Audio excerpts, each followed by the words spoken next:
Okay students, तो next हम लोग डिस्कस करते हैं अबाउट द सॉल्वेंट।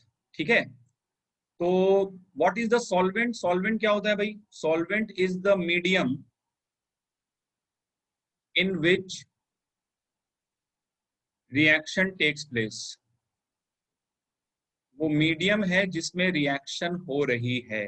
ठीक है, और सॉल्वेंट क्यों जरूरी है भाई? देखिए, सॉल्वेंट इसलिए जरूरी है क्योंकि रिएक्शन कभी भी सॉलिड फेज में तो हो नहीं सकती है।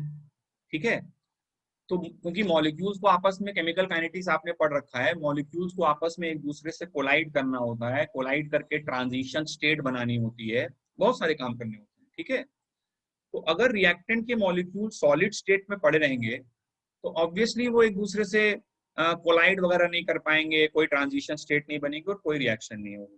ठीक है, तो the reactant molecules must either be in the gas phase or they must be in the solution phase. ठीक है, अच्छा, अब क्या है कि ऐसी रिएक्शन जहां पर आयंस वगैरह इन्वॉल्व हो जाएं, ठीक है, तो आयंस जो है वो सोल्यूशन में ही स्टेबल रह पाते हैं, गैस फेज में तो आयंस बनते नहीं है बहुत ज्यादा। तो इसलिए ऐसी रिएक्शंस के लिए सॉल्वेंट की जरूरत है। और एसएन रिएक्शन में आप देख रहे हो, लीविंग ग्रुप जो है वो नेगेटिवली चार्ज है, न्यूक्लियोफाइल नेगेटिवली चार्ज है, या न्यूट्रल भी है तो भी कुछ उस पर delta minus delta plus polarity वगैरह पार्शियल चार्जेस तो है ना। लिविंग ग्रुप जैसे अगर क्लोरीन का एटम भी है तो सबस्ट्रेट में लिविंग ग्रुप के ऊपर पार्शियल पॉजिटिव चार्ज वगैरह नेगेटिव चार्ज तो है ही है, तो डेल्टा प्लस डेल्टा माइनस ये सब चीजें हैं। ठीक है, तो इसलिए जो है ये रिएक्शन सॉल्वेंट में स्टेबलाइज, मतलब जो जो स्पीसीज हैं, रिएक्टेंट हैं या प्रोडक्ट हैं, वो सॉल्वेंट फेज में ही रह पाते हैं। ठीक है ना, और इसलिए ये रिएक्शन सॉल्वेंट मीडियम में ही, मतलब सॉल्वेंट जरूरी है रिएक्शन के लिए, क्योंकि गैस फेज में या सॉल्वेंट में ही, एक्वा सोल्यूशन में ही रिएक्शन हो सकती है। ठीक है, तो यहाँ पर हम लोग पढ़ने जा रहे हैं सॉल्वेंट का क्लासिफिकेशन। तो सॉल्वेंट क्यों जरूरी है ये आप समझ गए।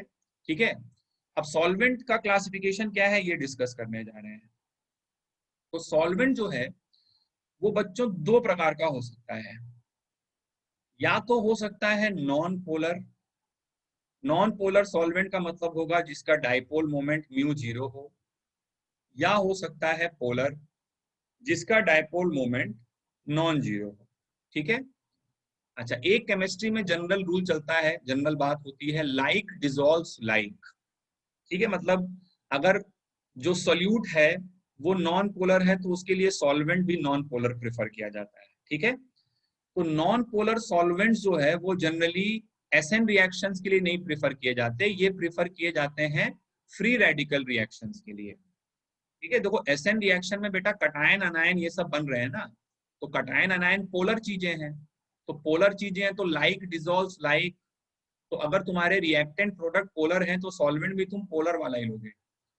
तो नॉन पोलर वाला जो सॉल्वेंट है वो फ्री रेडिकल रिएक्शंस में यूज होता है, आगे पढ़ेंगे। फ्री रेडिकल तुम जानते हो, फ्री रेडिकल में अनपेयर्ड इलेक्ट्रॉन होता है, कोई डाइपोल मोमेंट वगैरह तो नहीं होता है। ठीक है, और पोलर सॉल्वेंट वो है, वो वैसी रिएक्शंस में यूज होगा जहां पर कटायंस और अनायंस पोलर चीजें इन्वॉल्व हो। लाइक डिजोल्व्स लाइक, इतनी सी बात है बस, है ना। जैसी चीज होगी वो वैसी चीज में घुलेगी। तो पोलर सॉल्वेंट यूज किया जाता है where the reactant and product are polar. अब वो कटायन अनायन पूरे पूरे भी हो सकते हैं या पार्शियल पॉजिटिव पार्शियल नेगेटिव वाले भी हो सकते हैं। नॉन पोलर सॉल्वेंट का एग्जाम्पल कुछ दे देते हैं तुम्हें, जैसे benzene is a non polar solvent, carbon disulphide is a non polar solvent. Carbon disulphide का स्ट्रक्चर जानते हो? This is the structure of carbon disulphide. ठीक है, CCl4 carbon tetrachloride is also a non polar solvent. तो ये सब non polar solvent हैं जो तब यूज किए जाएंगे जब रिएक्टेंट प्रोडक्ट नॉन पोलर है। ठीक है, अच्छा, फिर इसके बाद आते हैं पोलर सॉल्वेंट। पोलर सॉल्वेंट तुम समझ ही रहे हो कौन हो जाएंगे, जिनका dipole moment not equal to zero.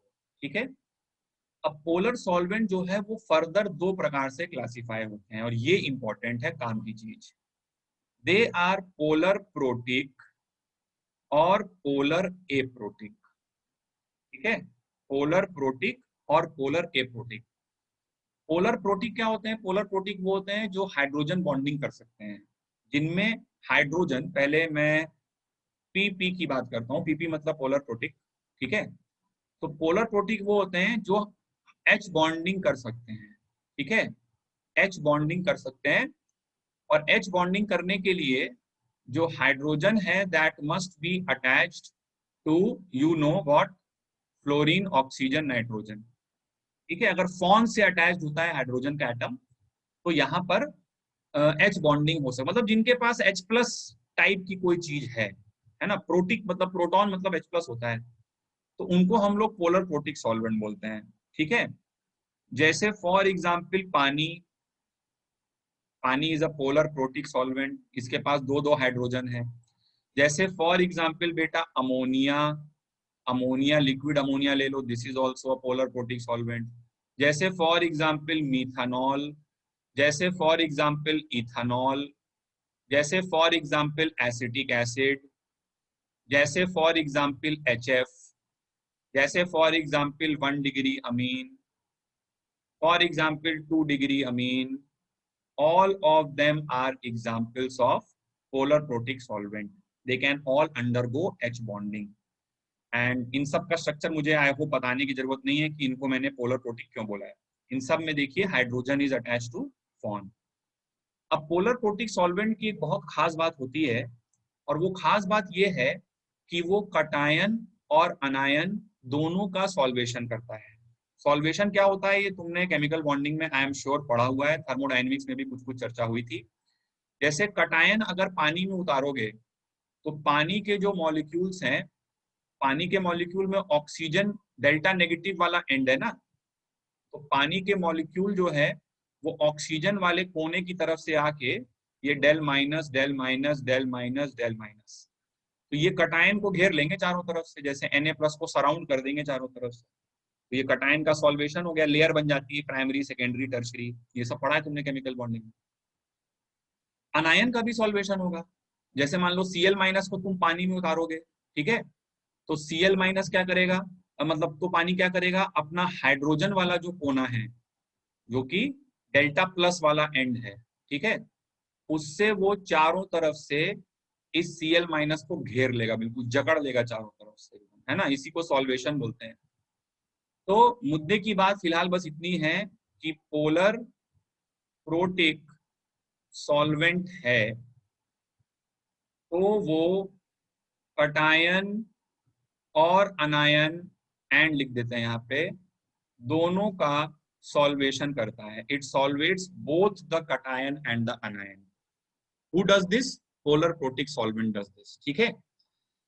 लेकिन अगर मैं पोलर ए प्रोटिक सॉल्वेंट के बारे में बात करूं, पोलर ए प्रोटिक सॉल्वेंट का पहले आपको एग्जाम्पल दे दें, तो पोलर ए प्रोटिक सॉल्वेंट क्या हो जाएंगे, मतलब पोलर तो है लेकिन एच बॉन्डिंग नहीं कर सकता है, ठीक है, ए प्रोटिक है। तो इनके कुछ बड़े मशहूर एग्जाम्पल होते हैं, ठीक है, और इनके भी छोटे छोटे प्यारे प्यारे नाम है, वो याद रखने होते हैं। सॉरी यहाँ सी नहीं आएगा, CH3 S double bond OCH3, इसको बेटा बोलते हैं di methyl sulpho oxide. Di methyl sulpho oxide प्यार से बोला जाता है DMSO, di methyl sulpho oxide. Question में ज्यादातर यही लिखा रहेगा DMSO, या ये स्ट्रक्चर बना दिया जाएगा, ठीक है, नाम लिख देते हैं डाई मिथाइल सल्फो ऑक्साइड, ठीक है। पोलर तो है, ये तो तुम्हें समझ में आ रहा होगा, सल्फर पे डेल्टा प्लस है और ऑक्सीजन पे डेल्टा माइनस है, ठीक है, लेकिन एच बॉन्डिंग नहीं कर सकता ना, क्योंकि हाइड्रोजन किससे जुड़ा है बेटा, कार्बन से जुड़ा है, ठीक है। फिर इसी तरह होता है HC double bond ONCH3CH3, amide हो गया ये, ठीक है, किसका अमाइड है, फॉर्मिक एसिड का अमाइड है। Formic acid HC double bond OH होता है, ठीक है, तो इसको बोलते हैं डाई मिथाइल फॉर्मामाइड, प्यार से बोलते हैं DMF, di methyl formamide.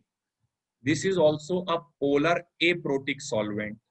Delta plus delta minus नजर आ रहा है, लेकिन ए प्रोटिक है, देखो हाइड्रोजन कार्बन से जुड़े हैं सारे के सारे, ठीक है, तो H बॉन्डिंग वगैरह नहीं कर सकता है। अच्छा, फिर एग्जाम्पल इसी का एक भाई होता है, एसिटिक एसिड का अमाइड बना दो। एसिटिक एसिड का अमाइड बनाओगे तो ये हो जाएगा di methyl acetamide. Di methyl acetamide को बोलते हैं DMA। This is also a polar aprotic solvent, ठीक है। फिर एक और होता है फॉस्फोरस, फॉस्फोरिक एसिड का अमाइड बना दो। P double bond O, N, N और N, और इससे लगा हुआ है 2 CH3, इससे लगा 2 CH3, इससे लगा 2 ये सब स्ट्रक्चर वक्चर रट्टा मारने की जरूरत नहीं है, बस ये सब थोड़ा DMF DMA ये सब पता होना चाहिए पोलर एप्रोटिक सॉल्वेंट। इसको बोलते हैं बेटा HMPA, हेक्सा मिथाइलिन। ये सब CH3 है यहाँ पर, CH3 बाकी सोच लेना खुद से। Hexa methylene phosphoramide, hexa methylene phosphoramide. So all these are polar aprotic solvent। ये सारे के सारे polar aprotic solvent हैं। DMSO, DMF, DMA, HMPA, ठीक है, all of them are polar aprotic solvents, ठीक है। और polar aprotic solvent का एग्जाम्पल, और ये सब H bonding नहीं कर सकते हैं। और polar aprotic solvent का एग्जाम्पल होते हैं crown ethers. Crown ethers, crown ethers क्या होते हैं? Crown ethers are cyclic polyethers, cyclic polyethers होते हैं, ठीक है। जैसे जैसे मान लो एक ऑक्सीजन लो, एक ऑक्सीजन लो, एक ऑक्सीजन लो, और इनके बीच में 2 कार्बन लगा दो, इनके बीच में 2 कार्बन लगा दो, ठीक है, और इनके बीच में भी 2 कार्बन लगा दो, इस तरह से साइक्लिक पॉलीईथर्स होते हैं। और इनका जो है नामकरण कैसे किया जाता है, जैसे टोटल रिंग साइज देखो कितना हो गया, टोटल रिंग साइज हो गया होगा 9, 6 कार्बन लगाए और 3 ऑक्सीजन लगाए, तो इसको बोलते हैं 9 क्राउन 3, ऐसे इसको नाम देते हैं। This denotes the total ring size, ठीक है, and this denotes the number of oxygen atoms. तो इसी तरह 12 क्राउन 4 हो सकता है, ठीक है। तो इनको क्राउन ईथर्स बोलते हैं, सिमेट्रिकल होते हैं ये, मतलब ऐसा नहीं होता कि एक जगह 2 कार्बन डाले फिर एक जगह 10 डाल दिए, होने को हो सकता है, लेकिन जनरली जो यूज किए जाते हैं वो सिमेट्रिकल वाले यूज किए जाते हैं, ठीक है। तो क्राउन शेप्ड है इनका, है ना, मतलब ये अभी तुमको देखने में रिंग जैसा लग रहा होगा, बट एक्चुअल में 3D में थोड़ा सा विजुअलाइज करो तो ये क्राउन शेप्ड स्ट्रक्चर होते हैं, ठीक है, इसलिए क्राउन ईथर्स बोलते हैं। सो दे आर ऑल एग्जाम, इसमें भी देखिए कहीं हाइड्रोजन वगैरह जो है वो कार्बन से जुड़े हैं, ठीक है। अब पोलर एप्रोटिक सॉल्वेंट जितने भी मैंने यहाँ बनाए हैं, इन सब में तुम एक कॉमन फीचर अगर ऑब्जर्व करो, और ये बहुत काम की चीज है जो बताने जा रहा हूं, ठीक है, कि इनका जो डेल्टा माइनस वाला एंड है वो तो फ्री है, डेल्टा माइनस वाला एंड इज फ्री, हर जगह पे हो रहा है, देखो ध्यान से, ठीक है। लेकिन जो डेल्टा प्लस वाला एंड है उस पे बहुत भयंकर भीड़ भाड़ है। जैसे ये मिथाइल मिथाइल छोटा छोटा लिखा है मैंने, उसको फैला के बड़ा बड़ा बनाओ तो वहां पर बहुत स्टेरिक क्राउडिंग है, ठीक है।